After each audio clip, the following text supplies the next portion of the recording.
Hello and welcome to a special one-on-one interview with the chair of the National Carnival Committee, Shannon Hawley. We're going to be speaking about Sugar Mass 51, some of the challenges, the successes, and we'll be doing a deep dive into specific issues and elements of the just concluded Sugar Mass 51. Hello and welcome back, Shannon. Hi, it's been a long time. Yes, I've missed you so much.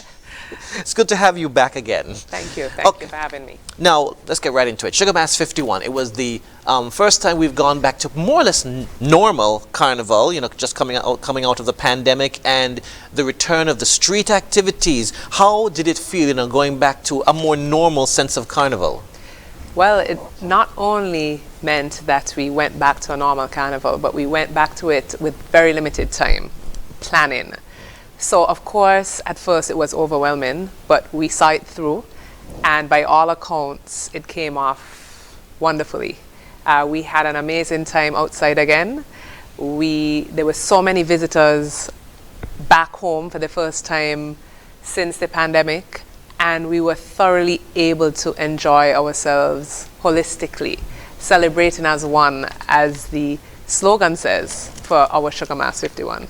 Now, you mentioned that one of the constraints was the time. Yes. What were some of the other challenges, you know, in pulling off Sugar Mass 51? Where do we start, Jason? Where do we start? Of course, because of supply chain issues, rising costs, globally, shipping issues, we had so many challenges from day one. And then, of course, starting late with our selection of contestants, pageant contestants, etc.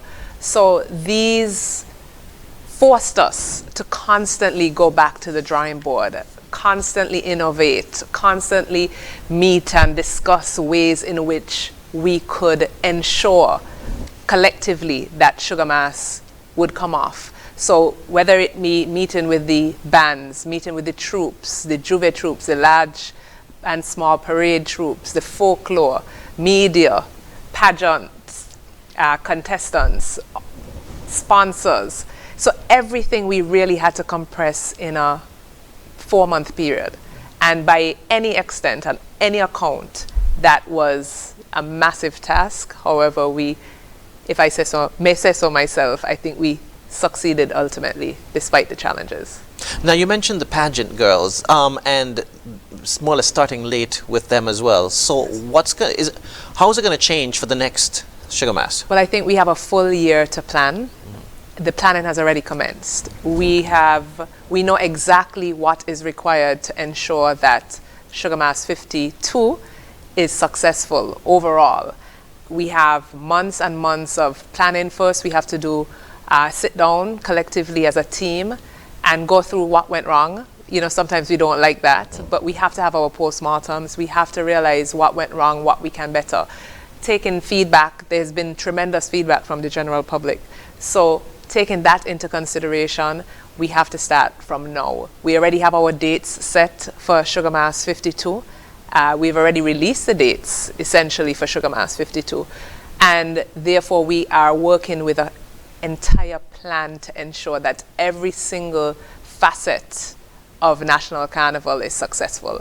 And as the Minister has said, every single event should operate as an individual event. So we have to look at what events were successful financially for us, because it has now moved beyond just entertainment. It is about the business element as well. So it is about us dissecting every single element, every single event that was held during Sugar Mass 51 in order to ensure how we can better that event, and also whether, of course, there's going to be some juggling. There may be events that we may choose not to bring back on the National Carnival calendar for Sugar Mass 52. But this is the stage that we're doing that over the next 2 to 3 months, so that we can ensure we have an awesome product, not only for our residents, but also our international audience. And that is our specific target and focus for Sugar Mass 52, getting the regional and international audience, carnival lovers, involved in our Sugar Mass. You mentioned revenue and the business side of carnival. Does carnival actually make a profit or even break even? Of course, with all the stakeholders, with all the events, it doesn't. It doesn't. However, the spin-offs from National Carnival, if we have to do an economic impact assessment from taxi drivers, makeup artists, designers, clothing stores, you name it, everyone, vendors, supermarkets, everyone is touched, everyone is affected financially because of National Carnival. It is actually the largest national event on our annual calendar. However, saying that, we need to focus on National Carnival being a tourism product and as a business to ensure that we do break even, or the spin-off effects are even greater than they are currently. And that is what we will be looking at for Sugar Mass 52. Now, speaking of finances, this year the Carnival Committee received quite a sizable contribution from the Republic of China, Taiwan. I think it was, what, $1.4 million? Yes. What kind of a dent did that make? Or what people don't realize, well, not only did we receive a sizable contribution from the Republic of China, Taiwan. However, our sponsors really came back on board in support of generally, sponsors came back on board in support of National Carnival this year. So we're happy and grateful for all of our sponsors. However, the contribution from Taiwan, the production costs alone in terms of stage, infrastructure, lighting, sound is almost that. wow. And every year our National Carnival accounts are audited, and we hope to be able to release our audited accounts so that the general public is aware, because people from the outside looking in may not realize the extent of, what is involved in the production. From it may be just in the circus, having events nightly in the circus, which was not originally in our plan. But of course, the general public was calling for it, and we did it. Right, so from events in the circus to the production of our shows to the production of Midnight Escape by the Ministry of Culture, because the National Carnival Committee absorbs all of the costs relating to the Department of Culture. So whether it's the Folklore Avenue or folklore competitions, the Midnight Escape, all of these fall under National Carnival and are an expense to National Carnival. So that 1.4 million, it is. So we are so grateful for it. However, it has allowed us to have our prize giving so soon after the National Carnival events have concluded. Usually you have to wait months to get funds released from the Ministry of Finance to be able to have prize giving and to be able to pay out suppliers and stakeholders. However, because of the contributions of our sponsors, we have been able to now have National Carnival prize giving ceremony on Friday the 13th tonight. So we're happy and grateful for the contributions, and we look forward to more contributions from our sponsors and the corporate community for this upcoming year. Yeah, that was going to be my next question. Yeah. So, I mean, with the expense that you've just laid out and how it's sometimes underestimated by the public, yes. Are you going to step up calls for a sponsorship and support next year? I think we definitely have to. I think that with the extended period of planning, which is important, it also means the extended period of marketing and giving sponsors the opportunity to market for a much longer period of time by partnering with the National Carnival Committee. So it's a win-win situation for everyone. So we're going to be out pounding the pavement, knocking on doors, begging and pleading, and showing sponsors the value in the overall sponsorship of National Carnival. So look out for us. We're going to be on your doorstep shortly, sponsors and corporate community. Okay. Now let's switch gears. Now, for the shows, there were a number of changes in the location. Yes. I understand it was supposed to be at the Marriott Dome, and then it was moved yes. into Warner Park in Carnival yes. City. So going forward, will there be a permanent home for the Carnival shows? Jason, we hope so. We hope so. It is definite. I mean, this is long overdue. And I think that the Minister, Honorable Samal Duggins, is very much aware of the challenges that we had in terms of space and venue. The shows, the pageant specifically moved because of the sheer volume of individuals who wanted to purchase tickets for the talented teen. So we initially had all pageants at were supposed to be at the Marriott Dome. Then we shifted to Carnival Village, and then we realized Carnival Village was not big enough. We shifted to the Warner Park Cricket Stadium, and that was where we eventually had all of our events, our finals for the Sugar Mass 51. But the infrastructure costs relating to changes and switches and tremendous. So therefore, we really need a home, and we know that hopefully over the next few years we will get a home, because it's absolutely long overdue. Now, in the 2020, or the first carnival in COVID, the virtual element was introduced, which allowed persons at home who couldn't travel, who couldn't move for one reason or another, to view the events. And some elements, some virtual elements remain. So what's been the feedback from that? Absolutely, we can't go back. And that's another cost. We can't go back. People have become so, even people living here, people have become so caught up in the virtual element, being able to comment, have the live jiggy. You understand? So we can't go back now to what it was. So we did include the virtual element throughout. For the finals, we had the pay-per-view. We included pay-per-view, so overseas viewers or even individuals who were here who are unable to attend the shows live were able to view via pay-per-view. So that virtual element will remain. However, it's an additional cost again.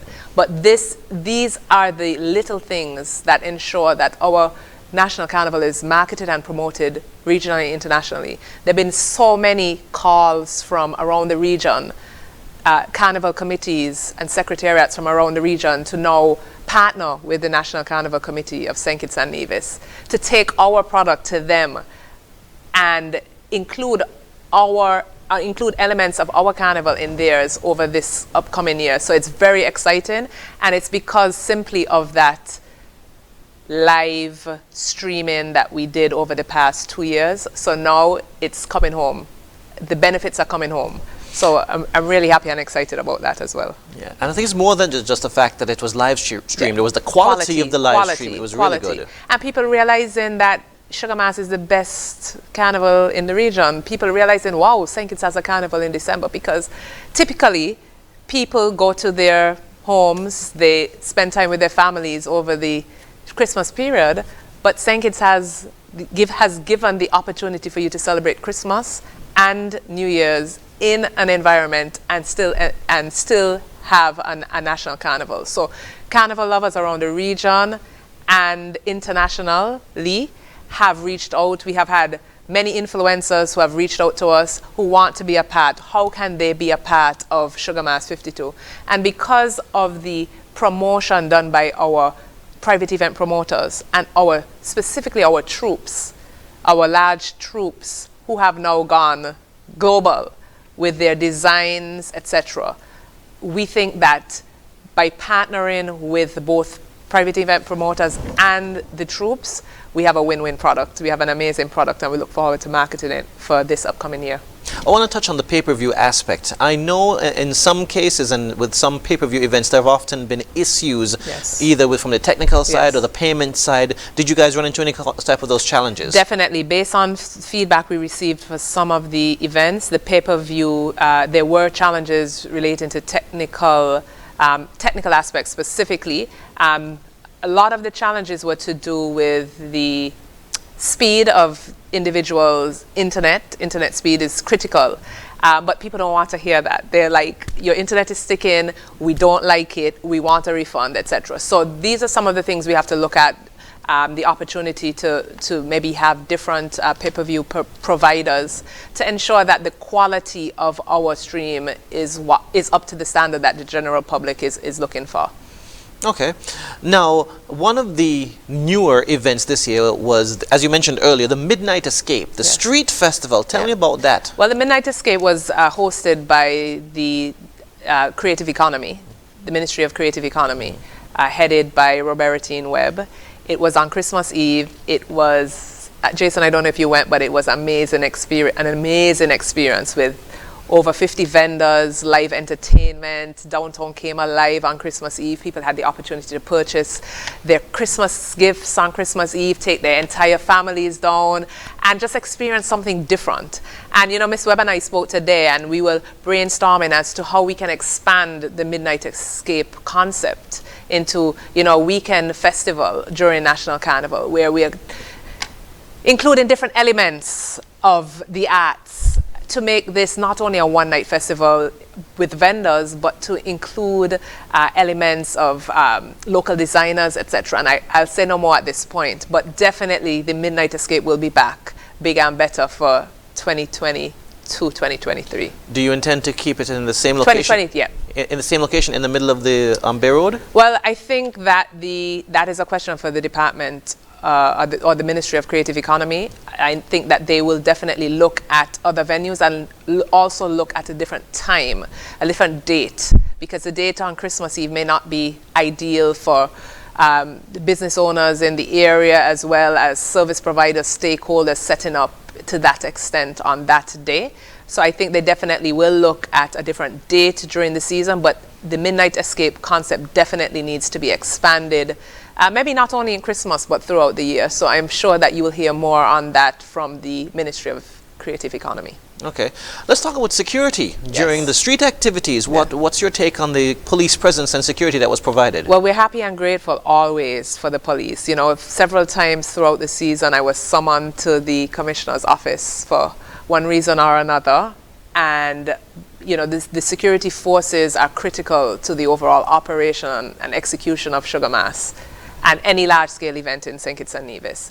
So we're happy and grateful for the police. Generally, the police, the defense force, all security forces who were involved. We also had over 70 marshals involved, ensuring that there were no major incidents relating to the trucks and trailers. And you know, you hear about these incidents every year with individuals who are drinking and who may, for one reason or another, get too close to the moving vehicles on the road. So we are thankful for all of those individuals. There were no major incidents as it relates to individuals getting hurt. However, you would recall that on Juve there was a stabbing incident, a fatal stabbing incident. So our condolences go out to the family of that individual, that young man who got murdered during the National Carnival Juve celebration, just in the prime of his life. So it is very unfortunate that that incident occurred. And at the same time, we are happy that there was no retaliation as a result of that incident, and we hope that the perpetrators do get caught and dealt with accordingly. All right. Now, the stabbing incident wasn't the only controversy that pervaded through the Carnival. Most recently, in fact, within the last 24 hours of this interview, we received a press release from the Carnival Committee about the Calypso finals and the elimination of Lady Diva after it was determined that her song was not original. Tell me, from your perspective, can you give us a brief synopsis of how that all played out? Well, I was hoping that we would have a carnival with no controversy, because over the past 2 years of my leadership, every year there has been some controversy with one thing or another. However, there is no carnival without Bacchanal. And unfortunately, the day after the Calypso, Flow Senior Calypso Monarch finals, we received a formal complaint in writing from two of the finalists for the Senior Calypso Monarch competition, indicating that Lady Diva's second song, The Power of Black, was sung previously in a competition in Trinidad and Tobago.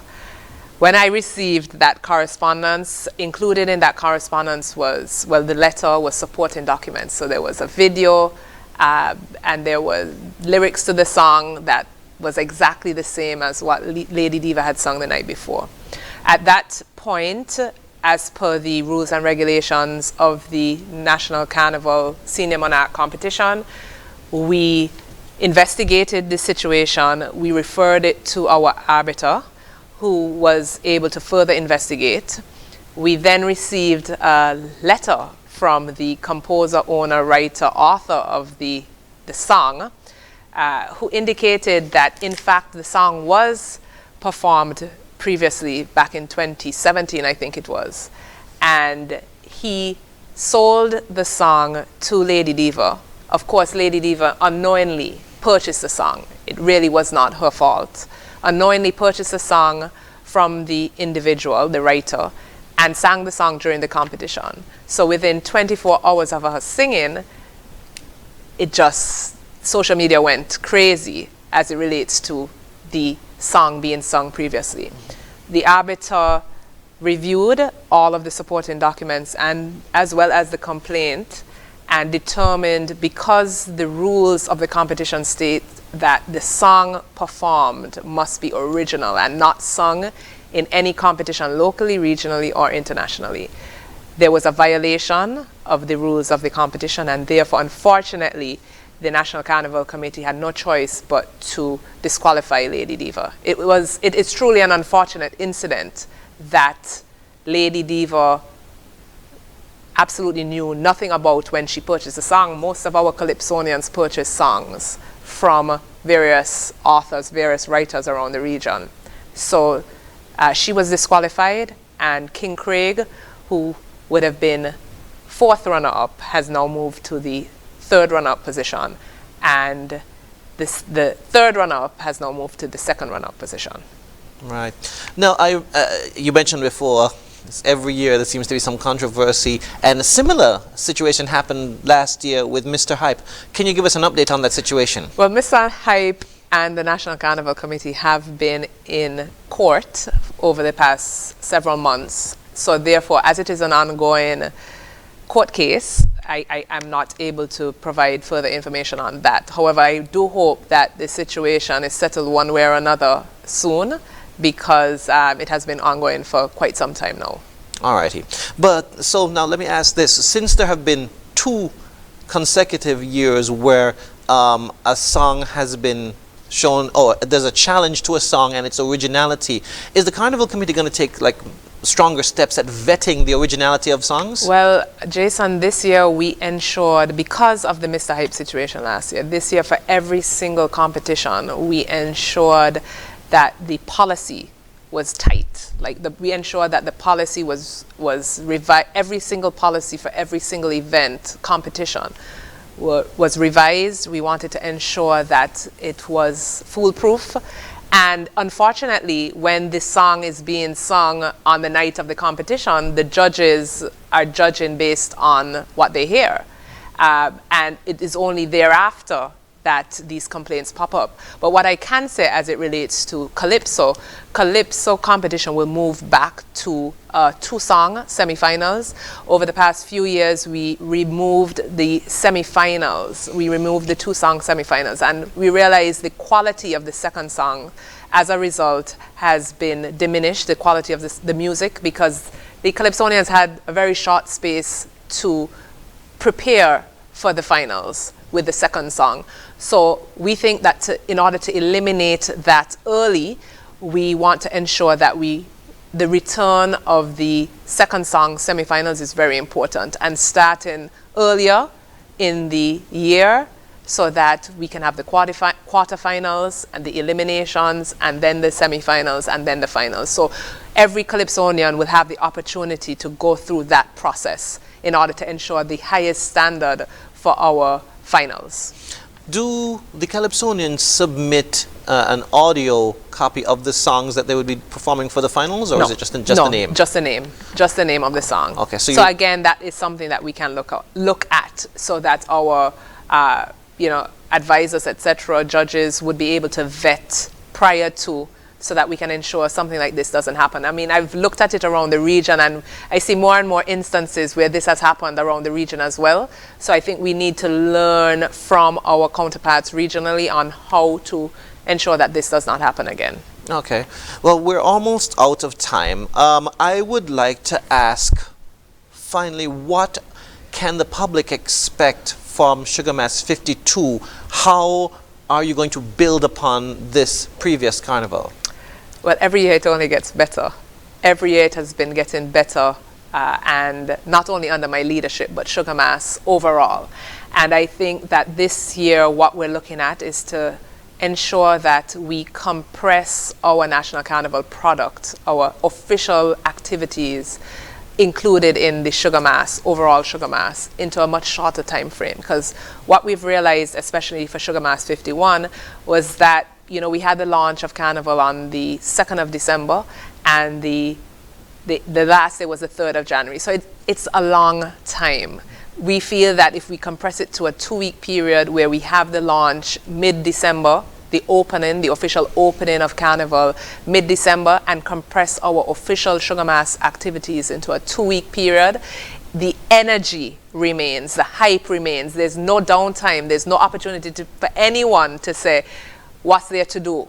Because we would have narrowed down the entire official Sugar Mass period. So that is something that the committee has to look at for this upcoming year, compressing all of the activities and partnering more with the private promoters. There were so many private events for this year that we adjusted our National Carnival events for that did not come off. So we have to ensure that whoever we partner with for Sugar Mass 52, that their event is solid and will come off as part of the overall and create some benefit to the overall Sugar Mass experience, and that is something that we need to look at seriously. As well as ensuring that every single competition, every single event is perfected, from the Soca Monarch, which is a competition that has so much potential, however, just needs more attention.